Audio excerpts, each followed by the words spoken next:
The story begins with an ordinary family gathering in a modest American home in the soft glow of evening lights, with the smell of dinner lingering in the air and a calm warmth that usually fills the room. The narrator, a middle-aged parent, sits quietly observing the scene, feeling a gentle pride and a quiet nostalgia as memories of the past drift softly into mind. They remember their son as a child holding their finger while learning to walk, and as a teenager promising never to lie.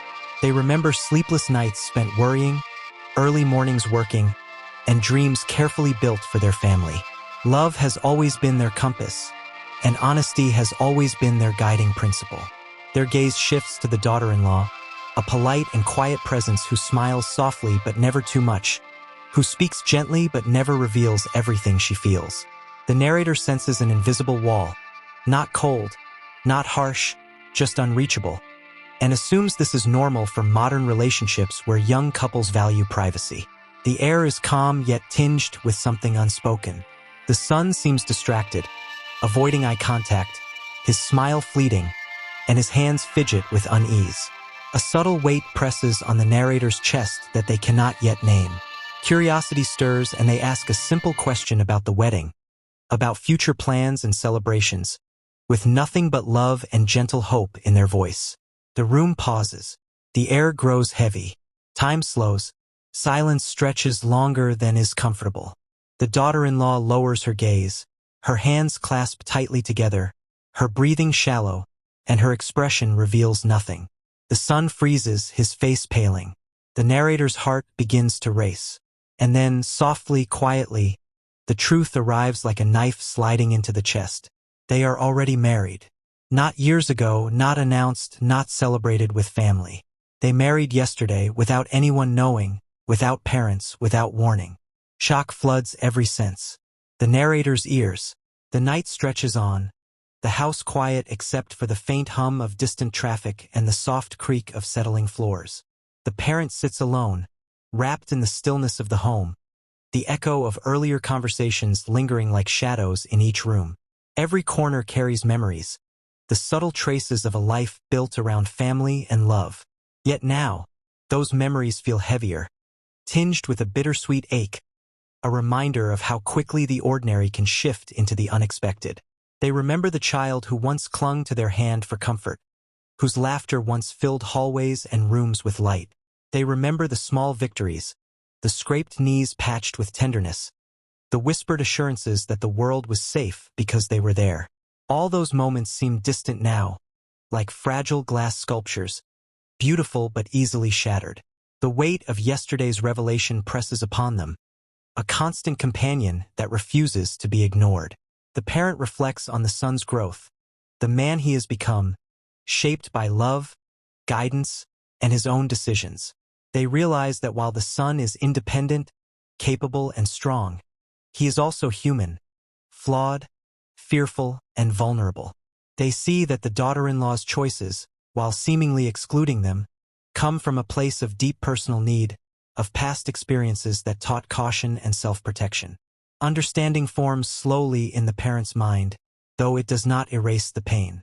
It simply softens its edges, allowing the raw ache to transform into quiet reflection. As memories continue to swirl, the parent thinks of all the small ways they have tried to nurture their child. Late nights spent working double shifts to provide, mornings filled with quiet prayers for guidance and protection, evenings devoted to homework, stories, and bedtime rituals. Every act of care, every word of advice, every gesture of love feels suddenly juxtaposed against the absence of inclusion in this pivotal life moment. The imagined wed. The dawn breaks slowly over the quiet neighborhood, the pale sunlight filtering softly through the blinds and casting gentle streaks across the worn carpet of the living room.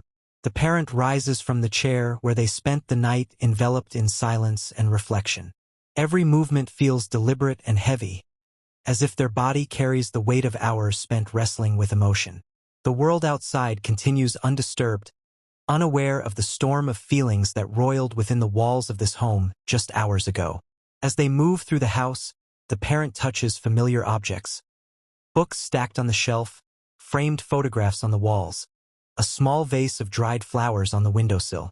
Each item holds memories, fragments of past days filled with laughter, discipline, patience, and unconditional love. Their fingers linger on the frame of the son as a toddler, eyes wide and full of trust, hair tousled from playful mornings, a smile that had once made the world seem impossibly bright.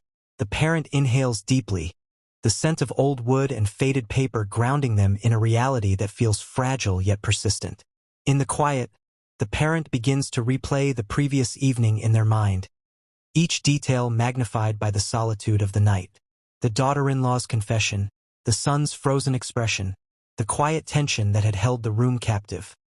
All of it replays like a delicate film, every gesture and glance infused with meaning they had only just begun to comprehend. The realization that their child, the person they nurtured and guided for decades, had made a life-altering decision without including them stings with a complex mixture of grief, disbelief, and reluctant understanding. They remember the early years, the late nights spent comforting the child through storms both literal and metaphorical, the quiet reassurances whispered in the darkness of a room lit only by a bedside lamp. They recall the first steps, the scraped knees patched with care, the miles. The following morning arrives with a delicate, hesitant light, soft and almost fragile, spilling across the furniture and casting long shadows that stretch slowly as if awakening from sleep themselves. The parent rises once more, their body heavy with the cumulative weight of nights spent in reflection, grief, and quiet contemplation. They feel the pulse of the house, the echo of memories embedded into the walls and the floorboards, each creak and whisper telling stories of laughter, patience, sacrifice, and love that have shaped the family over decades. They move through the house with slow, deliberate steps, touching familiar objects as if drawing strength from their physical presence. The worn edges of the dining table where countless meals were shared, the soft fabric of a favorite chair, the photographs of moments frozen in time. Each item holds stories, and each story carries both warmth and ache, a delicate blend that only memory can sustain. Their fingers linger on the frame of their son as a child, a small hand clutching theirs, eyes wide with trust and wonder, hair tousled, smile radiant. The sight stirs a tenderness so deep it threatens to overwhelm them, yet it is tempered by a quiet sadness, a recognition that time has moved beyond those tender, ordinary moments. The parent sits near the window, gazing outward at the quiet street bathed in soft morning light. The world seems peaceful, yet they are acutely aware of the invisible currents of life flowing around them. Decisions made, paths chosen, moments lost, and opportunities yet to come. Their mind drifts back to yesterday, to the confession that shook the very foundation of their expectations.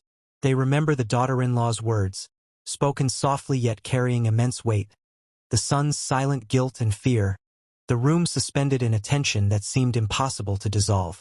Pain and disbelief remain, but there is also a stirring of understanding, a tentative recognition that choices are complex. Heart.